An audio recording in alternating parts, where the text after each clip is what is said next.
I know I'm strong, but I'm not. I know I'm a Exactly. warrior, but at the same time, I'm not.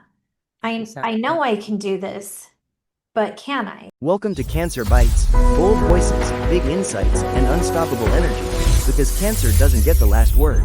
I think there's no fitting way to end this season of Cancer Bites this year in December. We like to call our theme She Rises, Resilience, Legacy, and the She Economy, which I am obsessed with that term. And Hannah will tell us more about that. Our amazing guest, Hannah, will tell us more about that. So, I mean, I can't believe this is the final episode of 2025. We had 13 episodes, the first episode of which Siobhan and I always joke started as a prayer circle that no one turned up to except me and Siobhan. And we were kind of like, okay, well, let's do a podcast instead. And I mean, we've had some amazing guests, and we think there's no one better suited to kind of make everything a crescendo than you, Hannah. You are such a powerhouse. You are just embodying resilience, what it is to rebuild a legacy, and as I said, the she economy, an economy for women.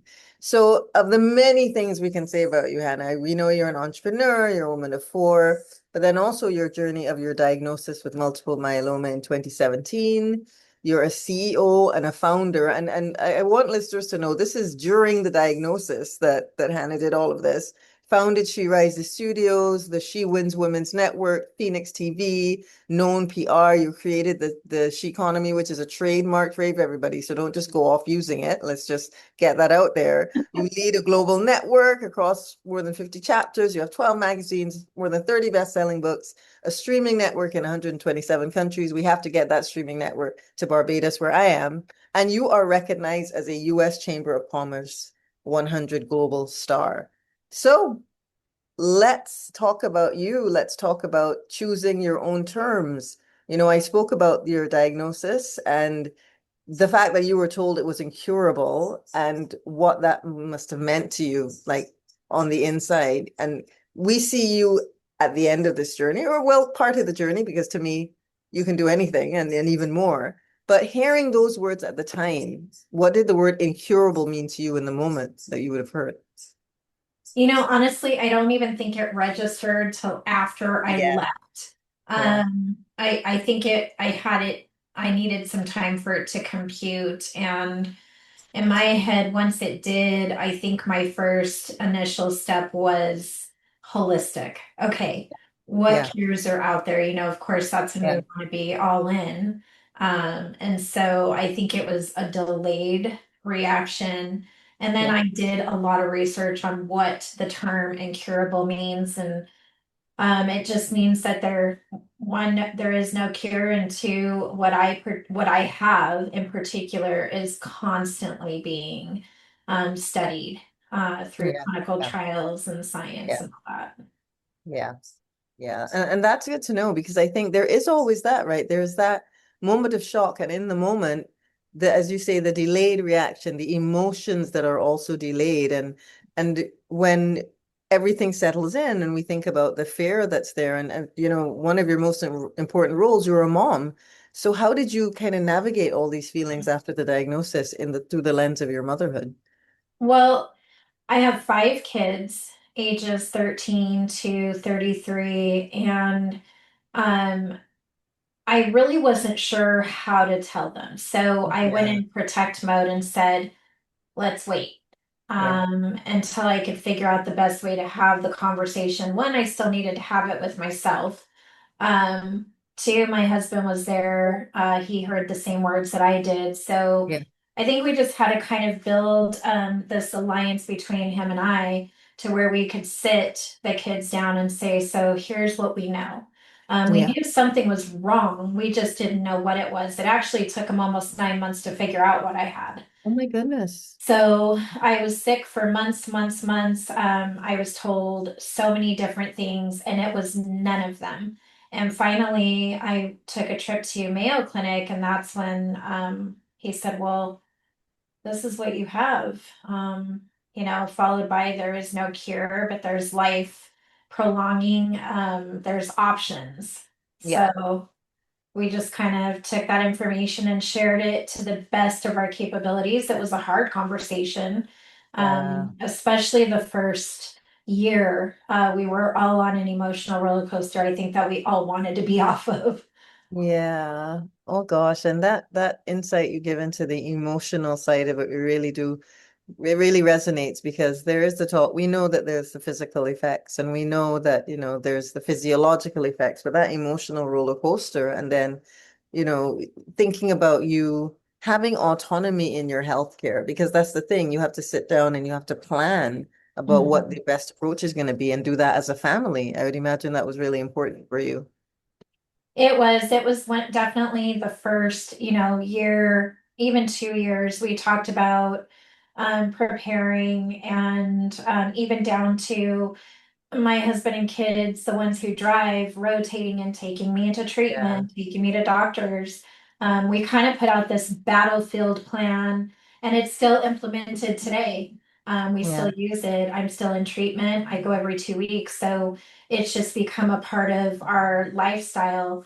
And we've made it more um, fun, if that's even Yes. possible. Oh, yeah. Um, so we've done that too, and it's been I could tell you this, having the support system I have with my kids and my husband has been a game changer. I That's will say well. that. That's amazing. And I love when you say battlefield plan, it shows us it is a battle. And once you have that plan and you're intentional about how you're gonna operate on that battlefield, that's so important. And it really hit home when you said, yes, you're still going through this. So this legacy that you've built, you built it and you're still going through all of this. And it's a lifestyle. So you have this empire of She Rises Studios, She Wins Women's Network, Phoenix TV. I mentioned all those other things. And you built this now and during your illness. And I think, some people kind of say, okay, I better take it easy and slow down. I mean, this is something serious. But you kind of stepped up and was like, yeah, let's do this. Why do you think you kind of flipped the script a little bit? I think it has to do with when I was diagnosed, I had a lot of people asking about my story because of the rarity. Yeah. And so when I started to share my story, a lot of times my voice was muffled. They didn't want me to speak out about my choice as to, the medical aid and dying bill. And so I wanted to be taken seriously. And I also had this thought process that if my voice is being silenced, how many other women's voices are being Yeah. silenced? Yeah. And so when we opened up She Rises Studios, it was mid-pandemic, and I was also going through this diagnosis. And so everything is on high alert. And I just felt like, wow, who else could really use some love? Yeah. And so we started this silly Instagram page, myself and my daughter, and that Instagram page turned into a podcast. The Yeah. podcast turned into books, and it kind of goes from there. But I feel like it was just me saying, you don't get to make me be quiet. You can't shut me up. Great. Um, so period. So I'll Yeah. just make my own spaces and share my story, and then we don't have to worry, you know. Exactly. You don't like my space, fine. I'll create my own, I'll build my own table. You'll have your own discussions, which interestingly enough, clearly resonate so much. And I think that's one of the things that Siobhan and I loved about your whole story, that the Cancer Bites was born out of, the idea of you need some love. You need some love and some positivity, but not silencing and not the Mhm. toxic positivity that doesn't want to acknowledge some of the negatives and the dark sides, because processing it is what gets you further along in your journey. I think that's something about your story that's clear. Oh, yes. I have to tell you, toxic positivity. I actually did an article on it because Oh, I think individuals who've never walked through cancer, meaning that they're not diagnosed, they may know someone because we all know yep. someone who has it. But if they haven't experienced themselves, they don't know what to say. They Yeah. they they're at a loss. And Yeah. so they do what they think is the next best step. It's I'm praying for you, sending you healing vibes. You've Mhm. got this. You're strong. You're a warrior. I could give you a list of 100 things people have Imagine. told me. And toxic positivity is something that is very prevalent in the cancer space. But I do want to say this. It's it's them doing their best to show support. Yeah, They are just not yeah, sure how, but it does exist. And I yeah, shut down from it for quite yeah, some time because I was just exposed to it so much. And it made me angry because I know I'm strong, but I'm not. I know I'm a exactly, warrior, but at the same time, I'm not. I exactly. know I can do this, but can I? Like there was, Yeah, kind of that back and forth thing. So it's yeah. interesting you brought that up. Yeah, no, because I've seen it, and as you say, we all know someone. I had a very dear relative pass away, and it wouldn't occur to me to say that kind of thing to her because she would have said, "What are you talking about?" Yeah. My aunt, she was a very forceful, wonderful, fire full of a woman. But it's like, it's okay to say, "Well, I'm really sorry you're feeling this way," and or often, "I can't imagine what you're going through," because that's the honest truth. We can't be afraid to be honest because that's what toxic positivity can be. As you said, we don't know what to say, so we just say that cliche that comes to mind. And it's fine Yeah. to say that sometimes too. I actually don't know what to say, so we really appreciate you sharing that. And I think that's why I'm really happy about the she economy, because there is a specific aspect of what women go through economically when they're Mhm. battling illness. Just being a woman in an economic space is something that people can view as a disadvantage, but you've turned it into like a multi-trillion-dollar vision, as it were. And I'd love to hear how would you define she economy and what sparked the idea? Well, the what sparked the idea is that women are so powerful, number one. Um, and even though, and I'll use myself as an example, I have this diagnosis, right? But it is definitely not all of me. It definitely doesn't define me. And my doctor told me in the beginning, you have two choices. You can get up and live, or you can lay down and die. You pick. Then my husband decided to jump on that bandwagon because I was one day having one of many pity parties in the first year. Why me? I'm a Mm, good person. What did I do? I questioned my faith, humanity, like anything and everything I could get my hands on. And so when we were going through the process of finding out what was wrong with me, all the tests, all the things, I started to share my story, and I heard women saying that they couldn't even afford the copays. yeah, They didn't have transportation to and from doctors. They didn't have someone who would advocate. They were so sick from the symptoms, the mm, physical, because the physical is real too. And so in my head, I'm like, there's something that's missing. So yeah, one aspect of the she economy is to make sure that no matter what, healthy or going through a health challenge, there's a contingency plan that yeah, all women can be involved in and a part of. And we are right now, currently, we make up more than half the percentage on the planet. So we yeah, have an amazing leverage. We yep, also own the purchase power globally. yeah, So, what if women started investing in women and we create exactly, this new ecosystem? We create funding for women who are going through health challenges, yeah, women who want to open businesses, women who want to expand them, and the list goes on and on. Education, healthcare, childcare. There's so many different things that are happening, but what is not happening is women collaborating and yeah, building this ecosystem. Instead, it's all for, it's kind of like what I call the me show. They want to climb that corporate ladder. They're the yeah, gatekeepers. They want to gatekeep everything because mm, they're afraid there's not enough in the world. There's not enough abundance. There's not enough clients. There's not enough money. And it's so far from true. One, we're never going to run out of money. exactly, Two, yeah, money is a tool. And yeah, and you don't work for your money works for you. So if you understand those things, then it's kind of like you're flipping the script. So the she economy is it's open to every woman. It doesn't know borders. It Yeah. has nothing to do with politics. It Mm. doesn't, it's open to all cultures, languages. In other words, it's meant to meet you where you are, not where we think you should be, because everyone starts from somewhere, right?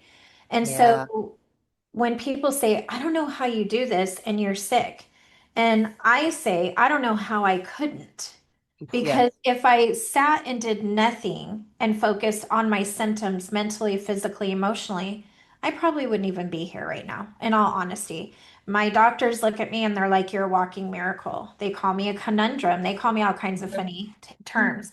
But the she economy is really meant to be this new ecosystem for women of all levels, ages, cultures, backgrounds, even women who have committed mistakes, been institutionalized, and are coming out and they want to be a changed woman, a woman who is healthy, who scales, who experiences life. And so it provides education, it provides elevation, it provides the funding, it provides so many different things. And if we continue to do what we're doing, because right now we're about 134 years behind, but if we continue to do what we're doing, we're never going to move the needle. So if we all jump in the big pool and play nice with one Yeah. another and the she economy pool, we will create a new ecosystem. The women's economic system will grow by the trillions, and a Yeah. single mother wouldn't have to work one job for childcare and another to pay the Oh, bills. yeah. Can you imagine what that would look like? I A mean, woman who's going through a cancer diagnosis wouldn't have to figure out how she's going to pay her copays, et yeah. cetera, et cetera. So there's a lot of work to be done, but it's what excites me most. And why I started it is because I was tired of hearing women say, Yeah. I can't afford it. Yeah. Yeah, yeah, and that those simple words, if they become that filter through which you see everything, you can't see the possibilities. But a lot of time, that's what's presented to you, and unless you have that inner knowing that you would have, and you can inspire other people to have, because the world of finances, it's so different to be a woman in lots of ways. In lots of ways, it's so interesting when you commented on being a single mom. I remember being in that position, and I remember literally like working 4 jobs, have all my documentation together, applying for a loan, have, everything set up, all my I's Mhm. dotted, all my T's crossed, have, very wealthy relative to guarantee for the loan, and literally being told by a female banker, mind you, oh, you'd be a great candidate, but we'd prefer to give it to you if you had been married. And I was like, Yeah. wow, this is my reality, and you think you can define me? Okay, well, whatever. But Yeah. that, and a man would never experience that. And you tell someone that who's in the world of finance, and they'll be like, no, that didn't happen. When did that happen? Like, well, not 100 years ago, that happened, a few years ago. So that's where we have to really buy Mhm. into that vision of collaboration. And that's how even Siobhan and I first met, and we're such great friends. The idea, let's collaborate, let's see what we can do. Because it's that collaboration that gets you away from the scarcity mindset, right? It is a So hundred yeah, percent. Yeah. yeah. Oh my goodness. Well, we absolutely love hearing about that inspiration and all of the influence that you have. That I think what strikes me as really transformative is that you want to share it. This is not something that is just about you. This is about empowering everyone around you. And I think what What would you like women to feel? They're watching this out there and they're hearing your story. What would you like them to really feel in these moments? I want them to feel that they're seen, Yeah. understood, that no matter where they are, this is a no judgment zone. I think I want women to feel safe. Yeah. I think that there's been so much safety and security lost over the years. And you gave a prime example. You were denied by a woman banker. Yeah. When that woman banker sitting across from you should have found any and every way Mm, possible to mm, help you, guide you, give you the strategy, whatever it looked like, and believe in you as much as you believed in you. yeah. But that scarcity, that sets in is also a disease. So I just want women to know that if they put their guards down and really trust the process and know that they're safe, know that they're heard, they're respected and remembered, most importantly, then it changes a lot. We're not, Yes. all of us are not meant to be business owners. We're also not meant to be entrepreneurs. We're also Yeah. not all going to be C-suite and leaders. Yeah. Mhm. There's so many different facets to women. And so also we're not all under the age of 30. There was this ageism thing that was Oh my happening. gosh. And Yeah. it's, to me, when we're talking about all the different society stigmatism, there's this underlining tone of, well, I am in a leadership position and you don't have enough of this for me to talk to you. It's these Yeah. gatekeepers all the Yeah. time. But I'm always quick to say, well, somebody let you in. Exactly. Somebody did it for you. Yeah. Somebody took a shot for you. So now it's your turn to pay it forward. That's another aspect of it is the paying it forward, and not keeping all the secrets. Because whatever ideas we have, whatever things that our dreams are ours, right? And we have the secret sauce for these dreams. So no one, they can try and imitate, duplicate, replicate, whatever you want to call it. But at the Yeah. end of the day, your dream is yours. It's your baby. And that's what distinguishes you from all of the other people out there. So therefore, there is no competition. It's Exactly. it's it's like a rainbow of selection for everyone. And Yeah. that's what it should be. Um, I see changes often. I mean, we have more women in sports, we have more women in Yeah. finance, more women in tech, Yeah. science, healthcare.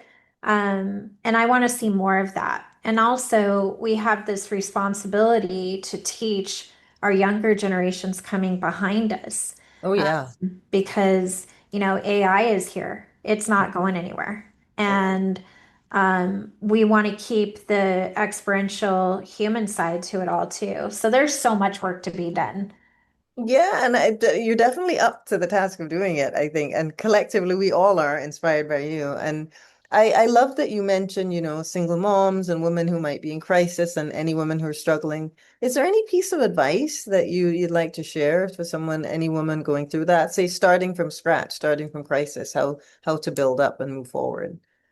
I would just say number one, she has to believe in herself first Yeah. before anyone else will. And Yeah. as soon as that light bulb comes on, it stays on. Yeah. And that she needs to know it's the long game. There's Yeah. nothing that's overnight success. And if they're looking at like the vanity metrics, so to speak, like where all of the social media platforms make it look easy. It's not. I was a single mom too, and it was a struggle. But looking now, 13 years back, I my life completely changed. So it's the long game. Yeah. Um, all those journals that I wrote in of my dreams, all the prayers that I said, Yeah. all the tears that I cried, the 2 and 3 jobs that I worked, Hmm. and then I got diagnosed and a pivot happened in Yeah. such a major way. So, my biggest advice is you only get one life. So, you better do it big. Yeah. Make all the mistakes because you don't get the redos. Yeah. We don't know how much time we have. Yeah. So, what's holding you back and what will always hold you back and what the limit will be is yourself. And No. so once you realize that, all bets are off and no one can stop you. And that's the switch that went off for me. I was like, wait a minute, I'm wasting my time over here when, I've had it all along. Well, let's do this then, you Yeah. know? So I didn't want to be my limit. Yeah. Yeah, and we tend to impose those limits on ourselves. I mean, oh my Mhm. gosh, we have to have another episode, Siobhan. I want to talk to Hannah forever. And first of all, Hannah, when you said you had a 33-year-old daughter, I was like, what did you have her when you were 10? I don't know if we were allowed to say that on the podcast, but I was like, you look so young. I was like, what's she talking about? Oh, 33. Oh, Anyway, whatever you're doing, again, just keep doing it. It's amazing. So thank you. we don't want to stop talking to you, but we have to close out the show, and I'll turn over to Siobhan to talk about all the things that we're doing, if there's any way we can collaborate, and or gifts that heal and give back gift guides. So I'll let you talk a bit about that, Siobhan. First of all, Hannah, thank you for sharing your story. And I purposely don't research the guests other than the first pitch I see, and then I send it to Stacy, Yeah, and I'm and I like, send her all the, and I don't look, I don't look at even the questions that pop up. So I love hearing your story and learning more about you. And you are an inspiration to me because I'm walking through it. I'm walking through a different cancer diagnosis. Probably though the similar ending. It's they call stage 4 breast cancer incurable. This is something I have to live with for the rest of my life. Now, whether I go into remission or not, I don't know.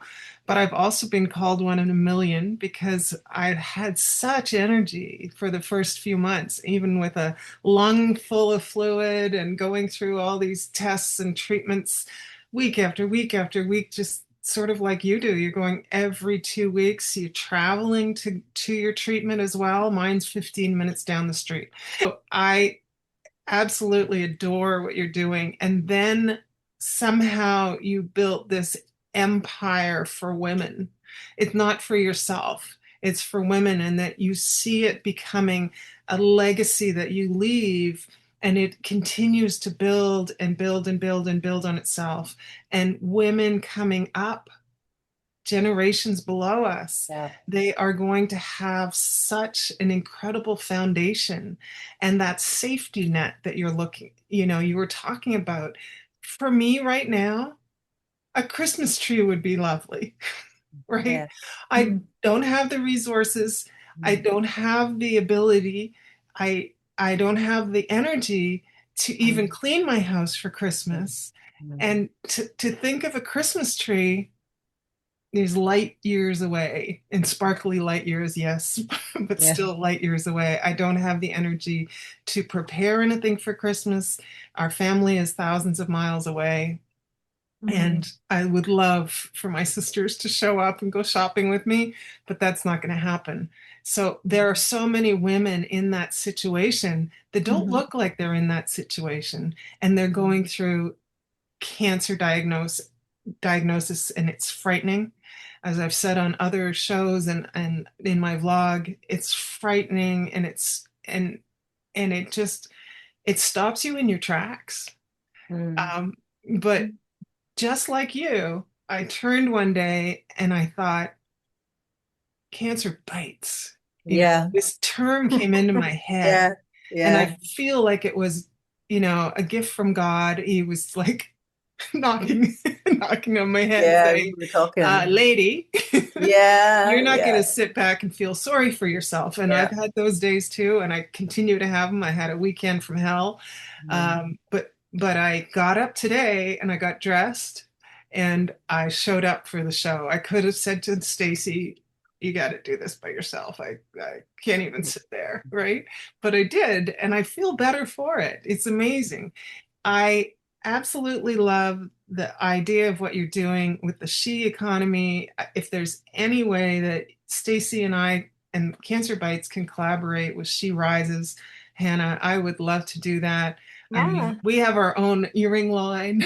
We could collaborate with Oh, you on Yeah, we that. love to, and we're trying to. I think one of our big dreams, Hannah, is well, you're not going to escape. Every guest I officially invite to Barbados to come visit me. So one of our things to do is we need a Cancer Rights and a She Rises retreat in Barbados, so we can ooh, talk I about would that at love some point. that. There you We can go. think about it, but yeah, There's a yeah, I can make this all collaboration. up. But yeah, no, That's amazing. I would love to do that. And seriously, we can think about it. We can see there's how we can lots figure it of out. ways we can collaborate for sure.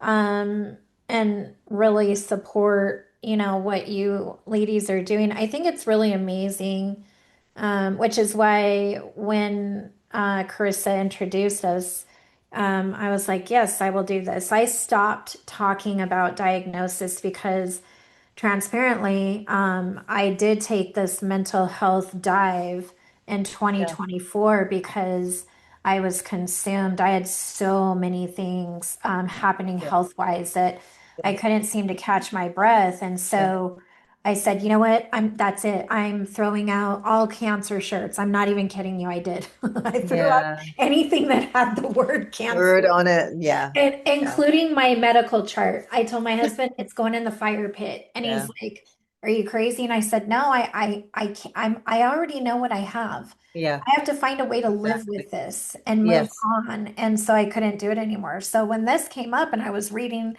um, and looking it up on, just to see, I was like, "Okay, I can do this." This is where we step in and help. We share the truth. We don't, cancer's Exactly. not glamorous, so I don't walk around in pink shirts that exemplify cancer. I think at this point we need to do things that can help. Yes. Um, Even giving her a Christmas tree and Yeah, all, totally. you know what I mean? Like things like it's the simple things. Um, That's how our idea of the gift mhm. guide started, or just giving gifts, because one of the things we've been doing, we've been trying to give little gift bags, and people have donated little things that, you got to talk about the gift bags, Siobhan. Yeah. That's what we did, just something Right. simple like a face cream and everything like that, or a hand cream. Simple, but and linked to well-being and self-care, Hmm. you know? Yeah, for Well, sure. I will because I actually have some exciting news. You know how when Yes. somebody ghosts you and they don't call you back and you have a deadline? Because in my mind, I want to get our gift bags with all these fabulous gifts from Yeah. guests that we've had already, other brands that we know or never knew, and they might now, I don't have a tree, but Christmas has thrown up in my living room Oh, because I have 50 some odd Yeah. sponsors that have sent all kinds of different variations of gifts, from It's soaps awesome. and hair care to clothing, t-shirts that say strength. I don't think I have a nice. cancer t-shirt either. But I do have pink earrings, but this Yeah, is a really great pink for cancer. It's They are kind of like our beautiful. pink and they're purple. gorgeous. But anyway, I was just it's what, December 9th, and I don't have these gift bags out yet. And they need to either get shipped to somewhere, which I don't have the funding for, or I have to get them to my local cancer center. And I've been working that angle for months. Yeah, we have. Just when this show started, I got an apology for the delayed Oh, response, Siobhan. for goodness. Your story is so touching. I hope your results are positive. Like my, Yeah, I guess maybe I was talking about my treatment. She yeah. said, we would be honored to work with you to ensure our patients Okay. receive your wonderful gift bags before the holidays. Oh, that is so Oh, great, that's because awesome. Hannah is so awesome. Siobhan and I, we have our leadership committee meetings. We call it our titty committee meetings, because Siobhan is best. And we're like, we kept brainstorming for months. How are we going to get these things out? What are we going to do? So that's so great. Because you have these great ideas, but you Yeah. don't have the It's like, resources to well, pick what am up I and going to do do? them. How? So Yeah. you can only Yeah. do things for free. Yeah. Yeah. But No, but that's so good. we've got the gift bags. I now know that they're going to be going to patients at the Awesome. cancer clinic, in the hospital. Like I was Yeah. in the hospital for 2 weeks, hooked up to oxygen. They were trying to save my life. And I would have loved to have somebody bring me a little bag of Mhm. something, Yeah. something, not, Yeah. no, not a flask, but a little bag of pretty things, lovely scented candle, maybe chocolates, whatever. I would have loved that. And I am going to be able to do that. We are going to be able to do that. And I'm feeling so blessed right now. And that's Yeah. how it turns, right, Hannah? It turns on a dime. You Yeah. can be feeling really ugh, and Mhm. like, oh, how am I going to keep doing this? And I could go through that MAID program and it would be all over. Yeah. I Yeah. just say goodbye to my family, write beautiful poems to them or whatever, and then just leave everybody so they don't have to worry about me. And I'll just move on to the next realm, wherever Yeah. that might be. And maybe my little doggy will be waiting for me, right? Mm. But then you have those moments when somebody says, yes, we'll support Yeah. you. Yeah. Mhm. We're going to Yeah. help you do something for people that are going Yeah. through what you're going through, and you are going to get to clean up your living room because you got so much stuff in there. But I hope that my living room is never empty of things that are sent to us to be able to put in gift bags at the holidays, at any time of year, to encourage people with cancer that it's not the end, it's just the beginning. And it's a new chapter in your life, and you're going to write it, and it's going to be a bestseller. Yeah. I love that. Yeah. Well, I'm glad they came through. Yeah. Well, thank you so much, Hannah. It's an Yeah, amazing thank way for me you. to end the year, being able to talk to you and knowing about you. It inspires me. Thank you. And Thank you I've got to both. get all of your books. I mean, my son will be like, more books. I'm like, yeah, so I love to read. So yeah, I I'm do definitely a fan. too. So you have a standing invitation to go to Barbados. Yes, I hope for that your family. we meet sometime. We're not too far away from each other. No, Thanks so much. we're actually pretty much neighbors Pretty much. by about 5 hours. So yeah, definitely. We'll make it happen. We Thank will. you. Thank you so much, Hannah, for your time. Thanks for the Thank you. And call. if there's anything we can do to spread the word, let me know. I'm happy to Thanks. assist. We'll keep in touch. Thank